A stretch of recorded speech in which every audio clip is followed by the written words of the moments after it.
Yeah, I'm ready. Okay, you guys ready? Okay, it's April 20th, 1995. This is the Smithsonian interview for Steve Jobs. Okay, I'd like to begin, Steve, with some background biographical information. Tell us about when you were born, where, your parents, your family, Sure. childhood memories. I was born in San Francisco, California, USA, planet Earth, on February 24th, 1955.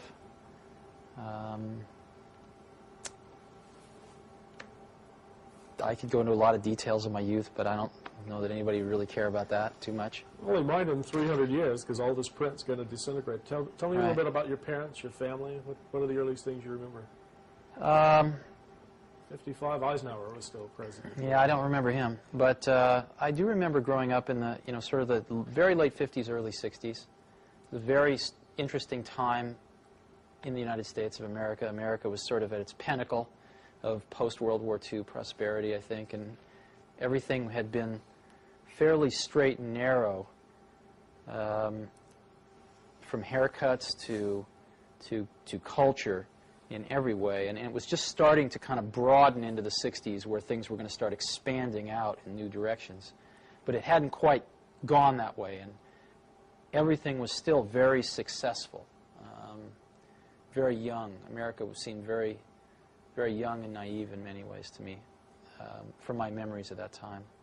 Yeah, so you would have been about 5 or 6 years old when John Kennedy was right. I remember president. John Kennedy being assassinated. I remember the exact moment I heard that he had been shot. Where were you when I was walking across the grass of my schoolyard going home at about 3 in the afternoon, and somebody yelled out that the president had been shot and killed.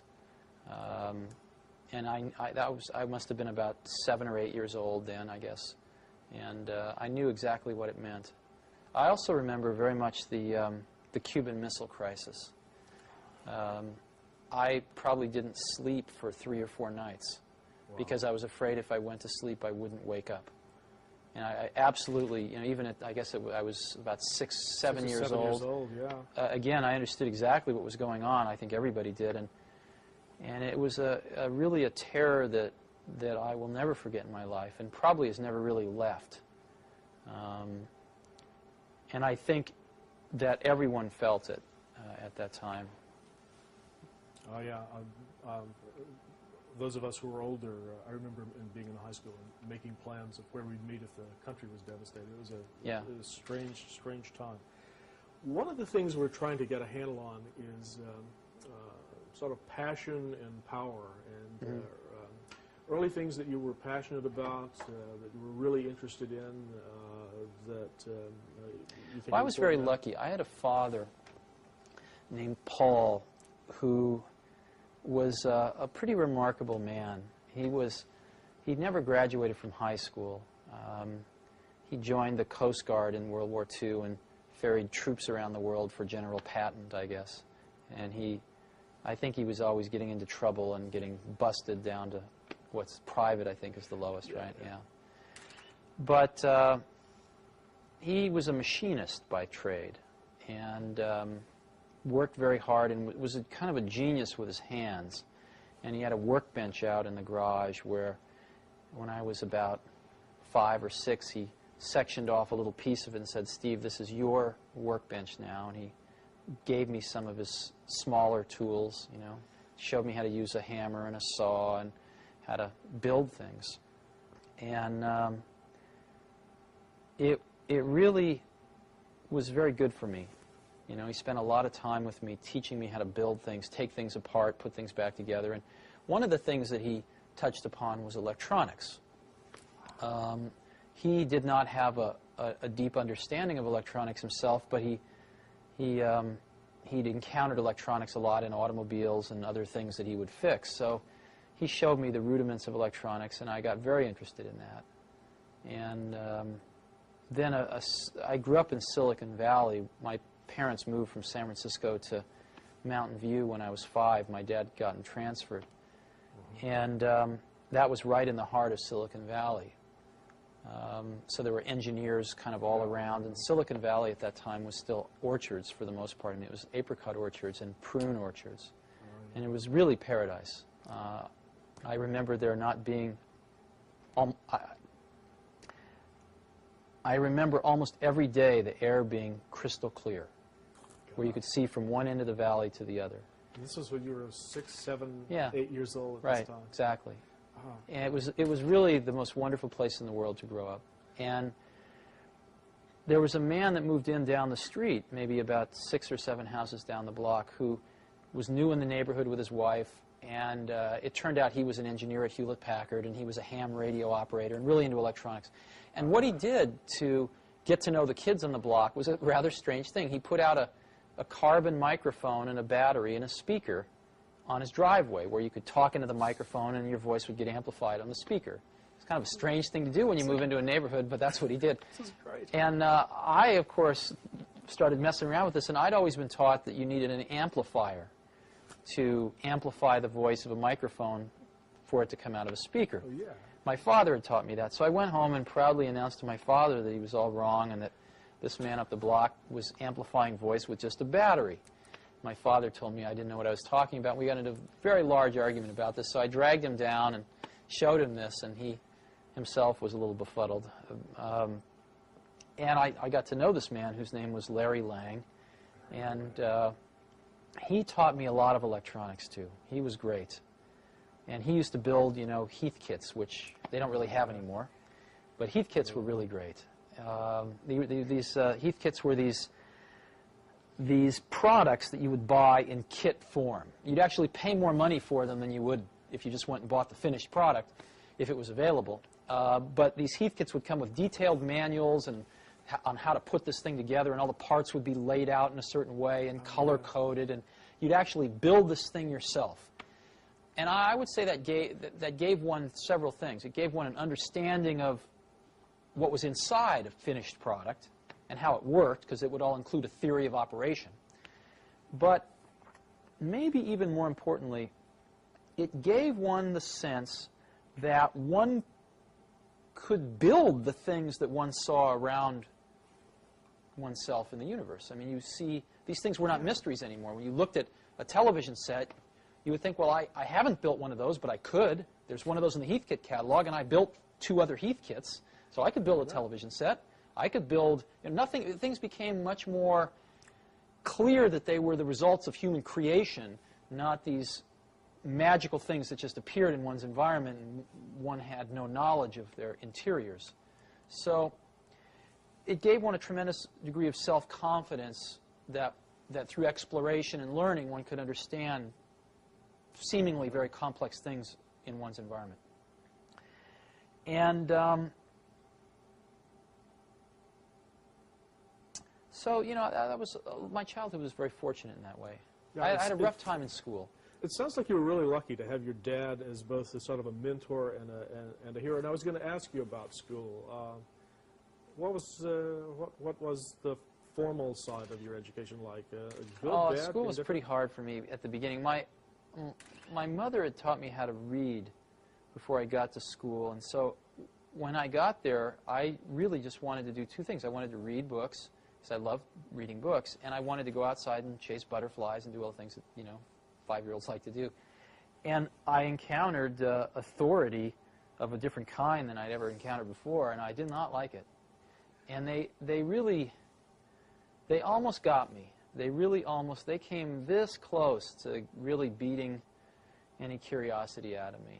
By the time I was in 3rd grade, I'd had a good buddy of mine, Rick Ferrantino, and the only way we had fun was to create mischief. We used to do things like, I remember one time we traded everybody. There was a big bike rack where everybody put their bikes, maybe 100 bikes in this bike rack, and we traded everybody our lock combinations for theirs on an individual basis, and then went out one day and put everybody's lock in everybody else's bike, and it took until about 10 o'clock that night to get all the bikes unsorted and stuff like that. We'd set off explosives in teachers' desks and stuff, and it was pretty serious. We got kicked out of school a lot. In 4th grade, I encountered one of the other saints in my life, which was they discovered they were going to put me and this guy, Rick Ferrantino, into the same 4th grade class, and the principal said at the last minute, no, bad idea, separate them. So this teacher, Mrs. Hill, said, I'll take one of them, and she taught the advanced 4th grade class, and thank God I was the random one that got put in her class. And she watched me for about 2 weeks, and she then approached me. She said, Stephen, I'll tell you what, I'll make you a deal. I have this math workbook, and if you take it home and finish it on your own without any help, and you bring it back to me, if you get it 80% right, I will give you $5 and one of these really big suckers. She bought it. She held it out in front of me, one of these giant things. And I looked at her like, are you crazy, lady? You know, nobody's ever done this before.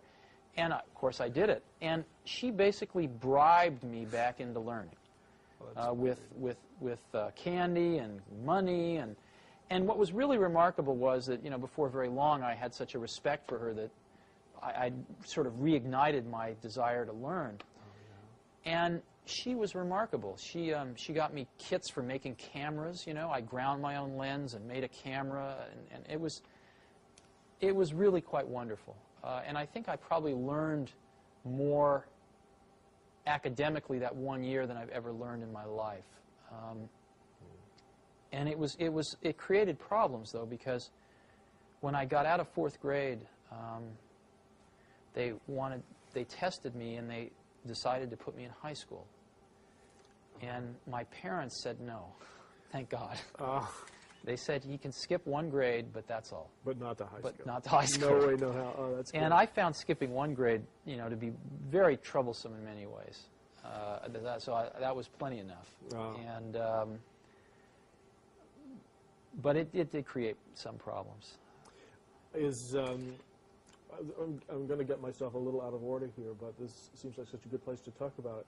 Is your experience in that 4th grade class, and do you think that had a major impact on your own interest in education? I mean, if there's anyone in the computer industry that's associated with computers and education, it's got to be you and Apple.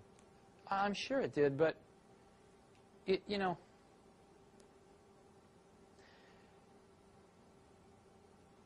I'm a very big believer in equal opportunity as opposed to equal outcome.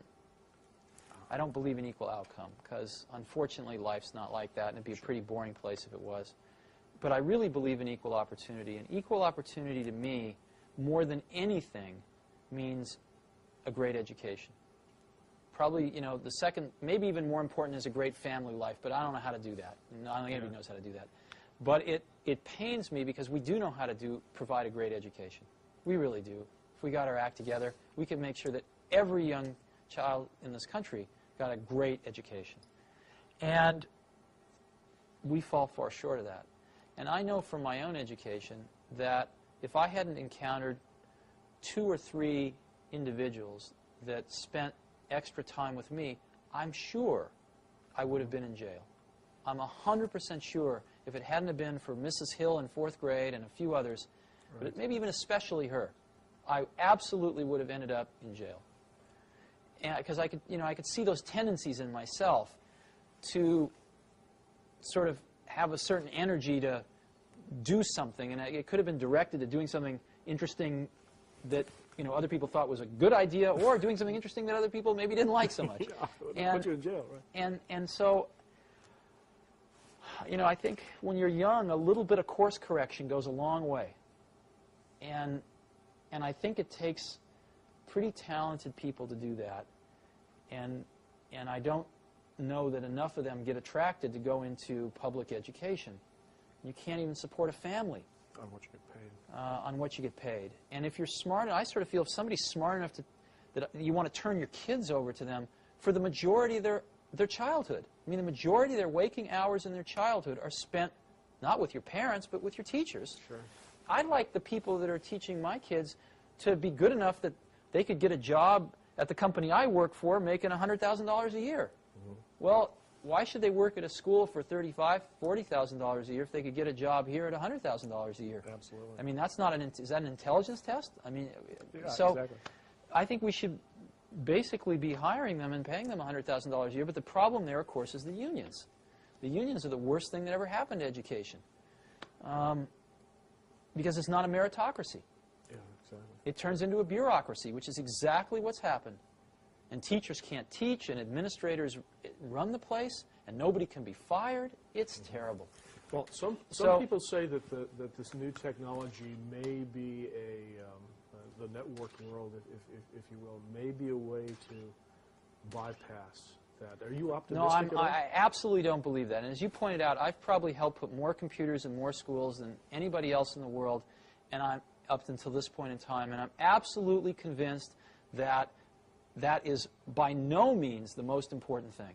No, the most important thing is another person that incites your curiosity, that guides your curiosity, that feeds your curiosity. And machines cannot do that in the same way people can. The elements of discovery are around you. You don't need a computer to know. I mean, you know, here. Why does that fall? You know why? Nobody knows why. Nobody in the entire world knows why that falls. We can describe it pretty accurately, but no one knows why. I don't need a computer to get a kid interested in that, to spend a week playing with gravity and trying to understand it and come up with reasons why. But you do need a person. You do need a person. And so, especially with computers the way they are now, computers are very reactive. But they are not proactive. They are not agents, if you will. They are very reactive. So what children need is something much more proactive. And they need a guide. They don't need an assistant.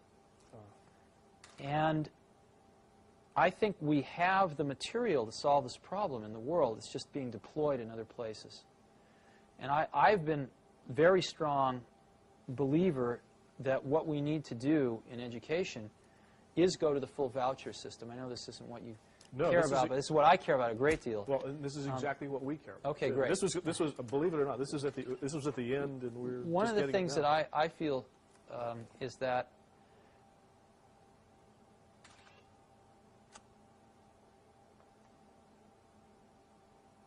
right now, you know, if you ask who are the customers of education, the customers of education are the society at large, employers that hire people, right, things like that. But ultimately, I think the customers are the parents, not even the students, but the parents. And the problem that we have in this country is that the customers went away. The customers stopped paying attention to their schools for the most part. And gave their kids to the... Well, what happened was that mothers started working, and they didn't have time to spend at PTA meetings and watching their kids' school. Schools became much more institutionalized, and parents spent less and less and less time involved in their kids' education. And what happens when a customer goes away and a monopoly gets control, which is what's happened in our country, is that the service level almost always goes down. I remember seeing a bumper sticker when the telephone company was all one, AT&T, the Bell system.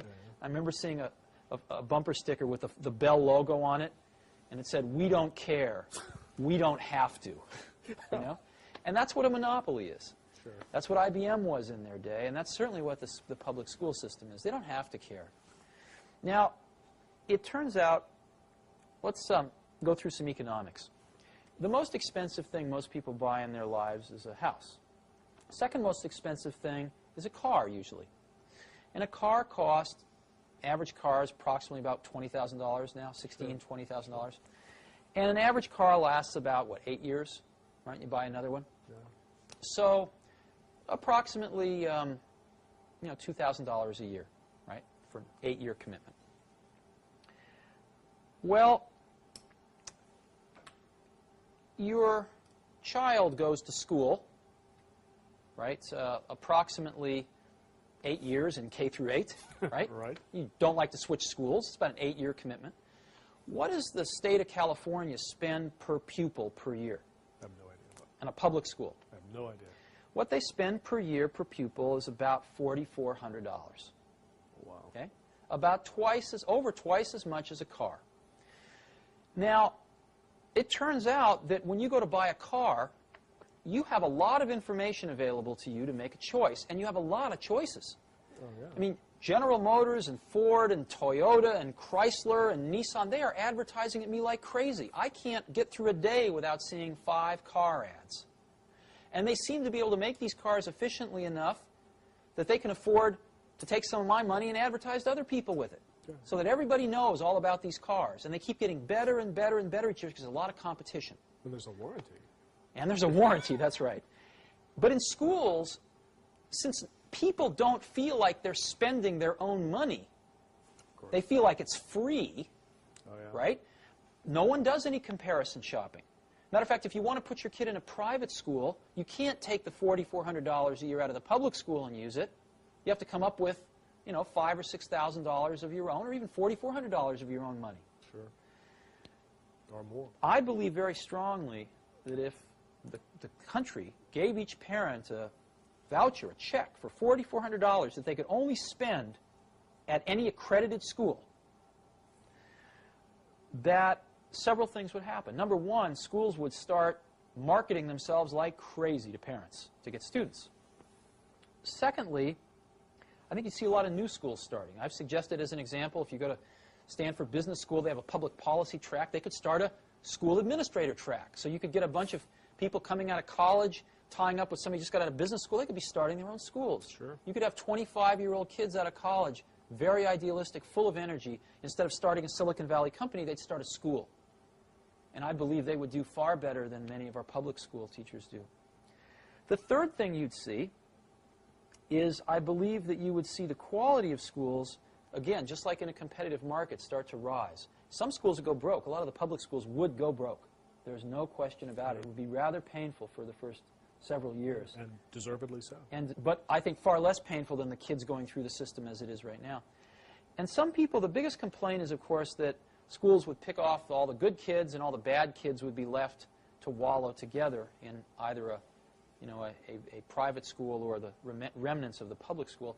To me, that's like saying, well, all the car manufacturers are going to make BMWs and Mercedeses and nobody's going to make a $10,000 car. Well, I think the most hotly competitive market right now is the $10,000 car area. You've got all the Japanese playing in it. You've got General Motors that spent $5 billion subsidizing Saturn so far so that they can compete in that market. You've got Ford, which has just introduced 2 new cars in that market.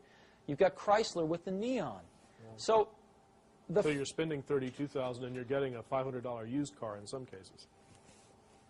The market competition model seems to indicate that where there is a need, there is a lot of providers willing to tailor their products to fit that need, and a lot of competition which keeps forcing them to get better and better. So I think the problems we've got, I used to think when I was in my 20s that technology was the solution to most of the world's problems. And unfortunately, it ain't so. It's sort of, I'll give you an analogy. A lot of times we think, why is television programming so bad? Why are television shows so demeaning, so poor? And the first thought that occurs to you is, well, there's a conspiracy. The networks are feeding us this slop because it's cheap to produce, because of this, because of that. It's the networks that are controlling this, and they are feeding us this stuff to try to dumb down the American public. But the truth of the matter, of course, if you study it in any depth, is the networks absolutely want to give people what they want so that they watch the shows. If people wanted something different, they would get it. And the truth of the matter is, the shows that are on television are on television because that's what people want. The majority of the people in this country want to turn on the television and turn off their brain. And that's what they get. And that's far more depressing than a conspiracy. Conspiracies are much more fun than the truth of the matter, which is that a vast majority of the American public are pretty mindless most of the time. I think the school situation is equally, there's a parallel here when it comes to technology. It is so much more hopeful to think that technology can solve the problems that are really more human and more organizational and more political in nature. And it ain't so. we need to attack these things at the root, which is people, and how much freedom we give people, the competition that will attract the best people. Unfortunately, the side effect of pushing out a lot of 46-year-old teachers that lost their spirit, 15 years ago and shouldn't be teaching right now. So I think I feel very strongly about this. And I wish it was as simple as giving every kid a computer, but it won't work. Yeah, and I'm really glad we had a chance to talk about it up front. Sure. I'm going to change the tape Sure. and go back. I'm sorry? Oh.